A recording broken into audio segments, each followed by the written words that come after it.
내일부터는 백인 경찰의 과잉 진압으로 사망한 조지 플로이드의 추모 행사가 잇따라 예정돼 있습니다. 앞으로의 일주일이 확산과 진정을 가르는 중대 분수령이 될 것으로 전망됩니다. 국방부는 조지 플로이드 사망 규탄 시위가 전국에서 격화되면서 수도 워싱턴 DC 외곽에 현역 군인 1,600명을 배치했습니다. 미네소타 주정부는 이번 조지 플로이드 사망 사건과 관련해서 경찰의 행동을 정식 고발하고 인권 조사에 착수한다고 밝혔습니다. 코로나19 경기 부양책의 일환인 연방정부의 실업수당 지급이 심각한 적체 현상을 보이고 있습니다. 신청자 3명 중 1명은 아직도 실업수당을 받지 못한 것으로 조사됐습니다. 뉴저지 주정부가 코로나19 사태로 어려움을 겪고 있는 세입자들에게 렌트비를 지원하기 위해 1억 달러를 투입하기로 했습니다. 이상은 이 시각 주요 뉴스입니다. 시청자 여러분 안녕하십니까? KBN 뉴스입니다. 오늘 오후 4시 기준 미 전역의 코로나19 누적 확진자는 어제보다 14,302명 늘어난 189만 5,507명, 사망자는 738명이 늘어 10만 8,797명입니다. 이 가운데 뉴욕의 확진자는 912명이 늘어 38만 2,824명, 사망자는 56명이 늘어난 3만 134명, 뉴저지의 확진자는 383명이 늘어나 16만 3,530명, 사망자는 97명이 늘어 11,880명으로 집계됐습니다. 첫 번째 소식입니다. 인종차별 반대 시위 사태가 한치 앞을 가늠할 수 없는 상황으로 계속되고 있습니다. 내일부터는 백인 경찰의 과잉 진압으로 사망한 조지 플로이드의 추모 행사가 잇따라 예정돼 있습니다. 9일 예정된 장례식까지 앞으로의 일주일이 확산과 진정을 가르는 중대 분수령이 될 것으로 전망됩니다. 항의 시위는 2일 오후 수도 워싱턴 DC를 비롯해 뉴욕과 로스앤젤레스, 필라델피아 등지에서 재개됐습니다. 워싱턴 DC에서는 수천 명의 시위대가 국회의사당 외곽 잔디밭과 링컨 기념관 앞에 모여 침묵은 폭력이라거나 정의도 평화도 없다는 구호를 외쳤습니다. 뉴욕시에서는 통행금지가 시작되는 오후 8시를 넘겨서도 수천 명의 시위대가 해산하지 않고 경찰의 과잉 진압을 규탄했습니다. 다만 시위대는 인종차별에 반대하는 구호를 외쳤을 뿐 충돌 없이 평화롭게 맨하튼과 브루클린 거리를 행진했습니다. 다만 밤이 되면 폭력 시위로 돌변하는 상황을 막기 위해서 강력한 야간 통행 금지령도 이어졌습니다. 주 방위군은 이날 기준 29개 주에 18,000명이 배치됐습니다. 시위는 증가세를 보이고 있지만 시위대의 폭력성은 다소 가라앉으면서 연방군 투입까지 계획했던 트럼프 대통령은 한 발 물러서는 모양새를 보이고 있습니다. 한편 플로이드 추모 행사는 4일 미네소타주 미니애폴리스, 6일 노스캐롤라이나주 클린턴, 8일 텍사스주 휴스턴, 9일 휴스턴에서의 비공개 장례식까지 잇따라 열릴 예정입니다. 그의 장례식에는 조 바이든 전 부통령까지 참석 의사를 밝히는 등 관심이 집중되면서 추모 행사가 항의 시위에 어떤 영향을 미칠지 주목되고 있습니다. 국방부는 조지 플로이드 사망 규탄 시위가 전국에서 격화되면서 수도 워싱턴 DC 외곽에 현역 군인 1,600명을 배치했습니다. 아직 행정당국에 군사적 지원을 하진 않지만 상황이 악화되면 대통령이 내란법으로 병력을 활용할 수 있다는 게 군사 전문가들의 분석입니다. 앞으로 수일 내 1,300여 명의 병력이 추가로 배치될 것으로 보입니다. CNN과 군사 전문 매체 밀리터리닷컴 등에 따르면 국방부 수석 대변인인 조너선 레스 호프먼은 2일 성명을 내고 병력은 마크 에스퍼 국방장관의 명령에 따라 노스캐롤라이나주 포트 브래그와 뉴욕주 포트 드럼에서 파견됐다며 워싱턴 DC 외곽에 현역 군인 1,600명이 배치됐다고 밝혔습니다. 호프먼 대변인은 현역 군 병력은 워싱턴 DC가 아니라 수도권 군기지에 배치됐다며 타이틀 10의 교육을 받아 행정당국에는 군사적 지원을 제공하지 않고 있다고 전했습니다. 트럼프 대통령은 전날 폭력 시위를 진압하기 위해 수천 명의 중무장 병력을 배치할 준비가 돼 있다고 경고한 바 있습니다. 이 매체는 연방민병대법에 따르면 미국 내 법 집행을 위해 타이틀 10의 교육을 받는 병력을 활용하는 것은 금지돼 있지만 내란법을 활용하면 대통령이 타이틀 10의 교육을 받는 병력이라 할지라도 필요한 임무를 부여할 수 있다고 부연했습니다. CNN은 국방부의 발표가 버지니아와 뉴욕, 펜실베니아, 델라웨어 등 주지사들이 워싱턴 DC의 치안 유지를 위해 주 방위군을 제공하라는 에스퍼 국방장관의 요청을 거절한 이후 나왔다고 설명했습니다. 국방부 고위관리는 CNN에 향후 수일 내 1,300명의 병력이 추가로 배치될 것이라고 밝혔습니다. 미네소타 주정부는 이번 조지 플로이드 사망 사건과 관련해서 경찰의 행동을 정식 고발하고 인권조사에 착수한다고 밝혔습니다. 미 전역에서 광범위하게 일어나는 변화에 대한 요구에 부응하겠다는 방침입니다. 이번 인권조사로 제도적 변화와 장기적인 해결책을 얻어낼 것이라고 강조했습니다. 팀 월츠 미네소타 주지사와 미네소타주 인권위원회의 레베카 루세로 위원장은 2일 오후 기자회견에서 플로이드 사건에 관해 정식 인권 관련 조사에 착수한다고 발표했습니다. 특히 이번 사건에서 플로이드가 더 이상 움직이지 않는데도 몇 분 동안이나 목을 계속 누른 경찰의 행동에 대해 정식 고발과 함께 인권 조사를 시작한다고 밝혔습니다. 두 사람은 인종차별과 관련된 현지 경찰의 오랜 역사와 관행을 타파하기 위해서 이번 인권조사로 제도적 변화와 장기적인 해결책을 반드시 얻어낼 것이라고 강조했습니다. 또 루세로 위원장은 앞으로 법원이 금지 명령과 과징금 등을 부과할 수 있도록 시 당국과 협조해서 양자 간 합의를 할 수 있게 조례를 개정할 것이라고 전했습니다. 월츠 주지사는 또 앞으로 경찰 내부의 지난 10년 동안의 정책, 법 집행 과정, 현장 활동 등을 전부 조사해서 경찰력이 유색인종을 향해서만 유독 차별적인지를 알아내고 그 원인을 뿌리 뽑을 것이라고 말했습니다. 미네소타 시의회의 12명 의원 전원도 지난주 1일 승인했고 2일 리사 밴더 의장도 기자회견을 통해 주 당국의 경찰에 대한 조사를 지지한다고 밝혔습니다. 한편 연방수사국도 경찰이 플로이드의 인권을 짓밟은 데 대해서 고의성 여부의 수사에 착수했습니다. 인종차별 항의 시위가 전국으로 확산하는 가운데 총기 수요가 늘고 주가도 오르고 있습니다. 주요 총포류 제조사의 주가가 연일 상승세를 보이면서 고공행진을 이어가고 있습니다. 경제 전문 매체 마켓워치는 인종차별 항의 시위가 확산하면서 총포류 제조사의 주가가 고공행진을 이어갔다고 보도했습니다. 특히 총기 제조사 스톰루거의 주가는 이날 4.4% 올라 4년 만에 최고치를 기록했습니다. 최근 3거래일간 상승률만 17.1%에 달합니다. 또 다른 총기 제조사 스미스앤웨슨도 최근 4일간 주가가 42.2%나 뛰어 2018년 9월 이후 최고치로 올랐습니다.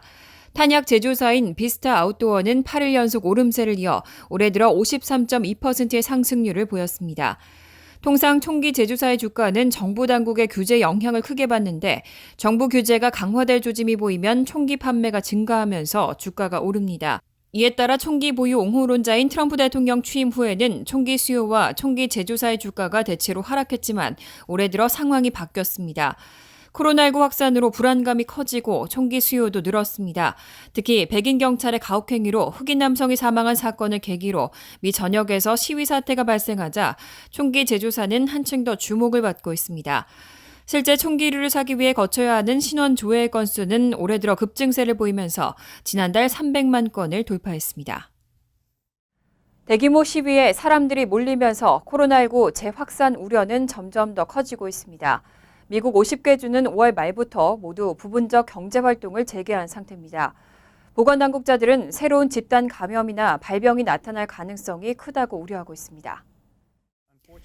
공중보건야전사령관격인 제롬 애덤스 공중보건서비스단 단장은 1일 폴리티코와의 인터뷰에서 개인 및 제도적 인종차별과 사람들이 이들 스스로와 지역사회에 해로운 방식으로 시위를 하고 있는 상황이 초래할 공중보건 결과가 우려스럽다고 전했습니다.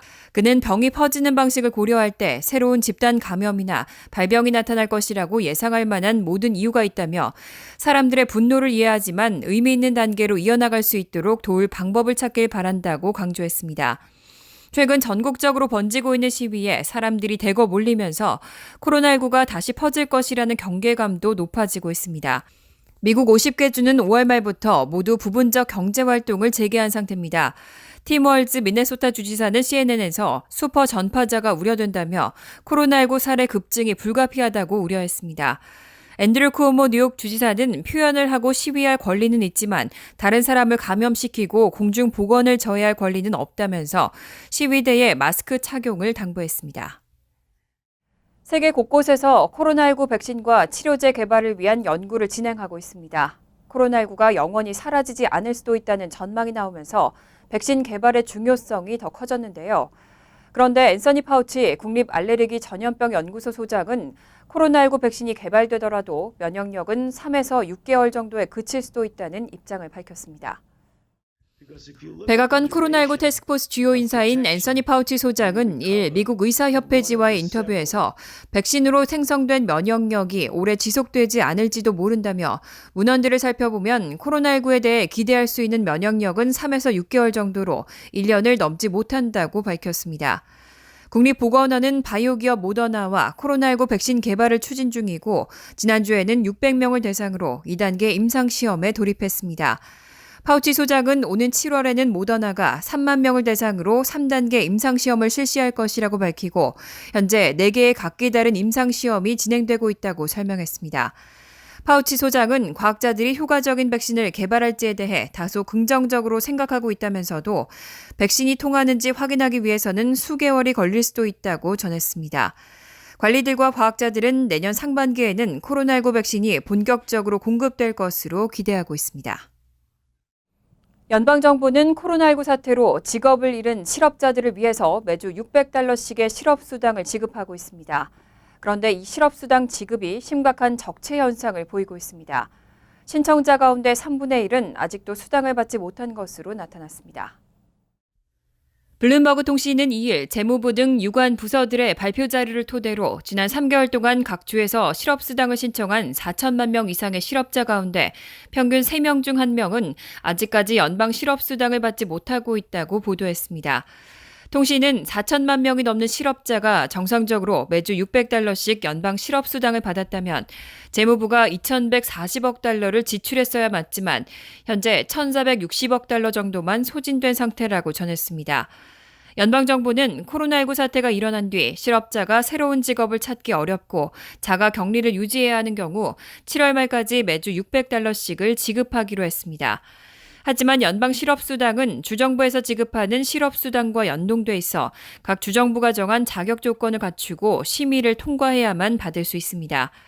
블룸버그 통신은 연방 실업수당 지급이 늦어지고 있는 이유로 각 주정부 노동국 사무소의 폐쇄와 인력 부족, 단기간에 실업수당 신청 급증으로 인한 컴퓨터와 프로그램, 온라인 업무의 과부하, 전염병 실업 지원 프로그램과 일반 실업보험 이중 신청자에 대한 심사 지연 등 다양한 이유가 있다고 분석했습니다. 뉴저지 주정부가 코로나19 사태로 어려움을 겪고 있는 세입자들에게 렌트비를 지원하기 위해서 $1억 투입하기로 했습니다. 지역 중간소득의 80% 이하 가구를 대상으로 오는 7월부터 신청을 받고 수혜자는 온라인 추첨을 통해 결정됩니다. 수혜자로 선정되면 최대 6개월간 렌트비를 지원받을 수 있습니다. 필 머피 주지사는 최소 $1억 투입해 코로나19 위기로 고통받고 있는 뉴저지의 저소득 및 중산층 세입자들의 렌트비를 지원한다고 발표했습니다. 렌트비 지원 프로그램은 오는 7월부터 신청이 시작됩니다. 총 지원금 가운데 약 20%는 극빈층과 노숙자, 거주지를 잃을 위기에 처해 있는 주민들에게 우선적으로 배분되고 나머지 지원금은 신청자 중 온라인 추첨을 통해 수혜자가 결정됩니다. 렌트비 지원 프로그램을 신청하기 위해서는 뉴저지 거주자로 가구 소득이 지역 중간 소득의 80% 이하여야 합니다.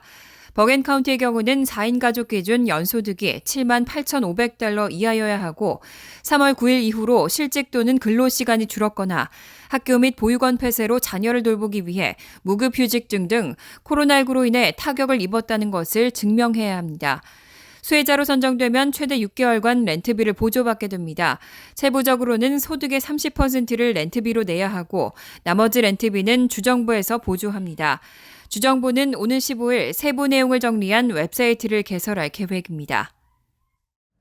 오는 23일에는 뉴욕주 예비선거가 치러집니다. 선거를 앞두고 뉴욕주 한인회와 한인단체장들은 한인사회를 상대로 투표 독려 캠페인을 전개하고 있습니다. 뉴욕주 예비선거 부재자 투표 신청은 오는 16일까지입니다. 뉴욕 한인회와 한인단체장들은 어제 뉴욕 한인봉사센터 앞에서 한인사회 투표 독려 캠페인을 전개했습니다. 그레이스 맥 연방 하원의원과 존 리우 뉴욕주 상원의원, 론킴 뉴욕주 하원의원 등 지역 정치인이 함께했고 찰스 윤 뉴욕 한인회장을 비롯해 박광민 뉴욕 한인 직능단체 협의회 의장 등 한인단체장들도 함께했습니다. 뉴욕 한인회 찰스 윤 회장은 이번 흑인 사망 시위 확산 등 어려운 상황을 겪으면서 투표를 해야 하는 이유가 더 확실해졌다며 진정한 변화를 원한다면 움직여야 하고 투표 참여를 통해 한인 커뮤니티의 힘을 기르자고 강조했습니다.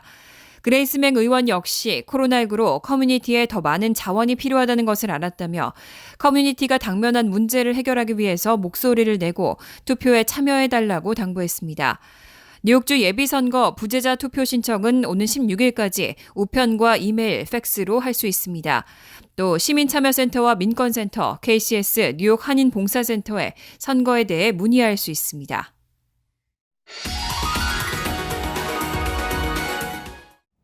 이어서 LA 지역 한인사회 소식입니다. LA에서는 조지 플로이드 사망 규탄 시위를 벌이다가 해산 명령 및 통행 금지 명령을 위반한 혐의로 수천 명이 체포됐습니다. LA 경찰국에 따르면 수일째 발생한 시위 동안 주민 2,700명이 체포됐으며 이 가운데 200명은 약탈과 방화 등 범법 행위로 또 2,500명은 해산 명령과 통행 금지령 위반으로 나타났습니다. 특히 헐리우드 지역에서만 LA 전체 체포자 수의 20%가 넘는 585명이 체포됐고 이 가운데 20명은 약탈 혐의를 받고 있는 것으로 전해졌습니다.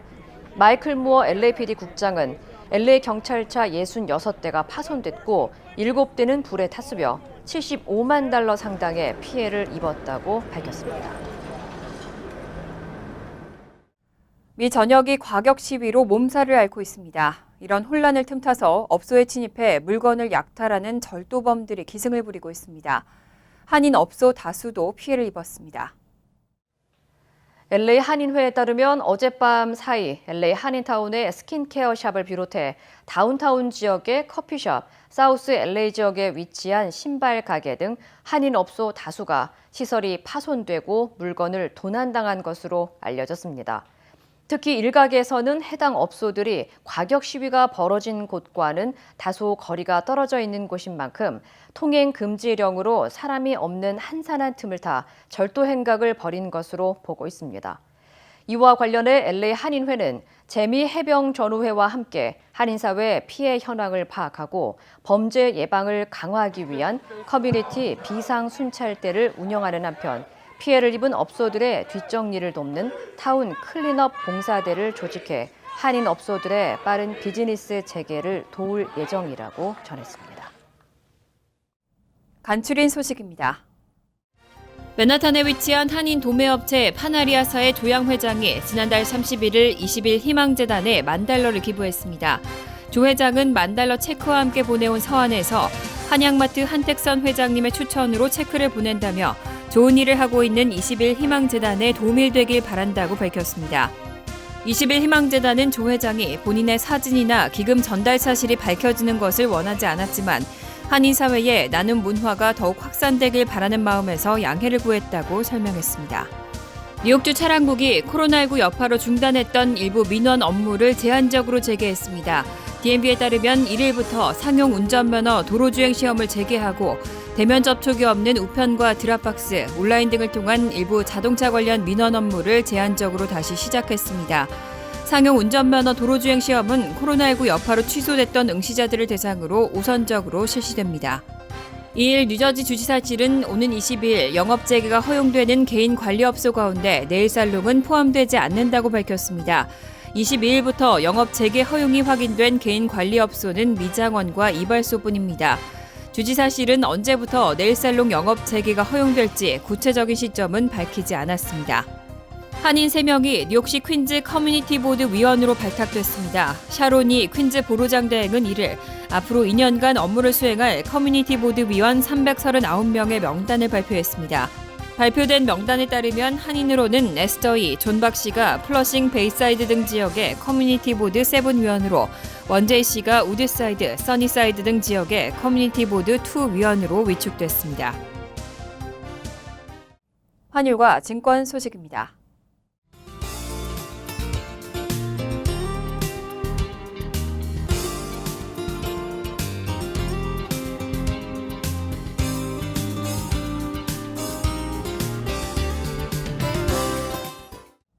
이어서 날씨입니다. 목요일은 대체로 화창하지만 저녁에는 천둥번개와 함께 소나기 오는 곳이 있겠습니다. 낮 최고 기온은 85도, 섭씨 29도, 밤 최저 기온은 67도, 섭씨 19도로 예상됩니다. 금요일도 화창하지만 밤에는 소나기 올 가능성이 있겠습니다. 토요일은 오후 한때 비가 내린 후 개겠습니다. 이상으로 KBN 뉴스를 마칩니다. KBN과 함께 즐거운 저녁 되시기 바랍니다.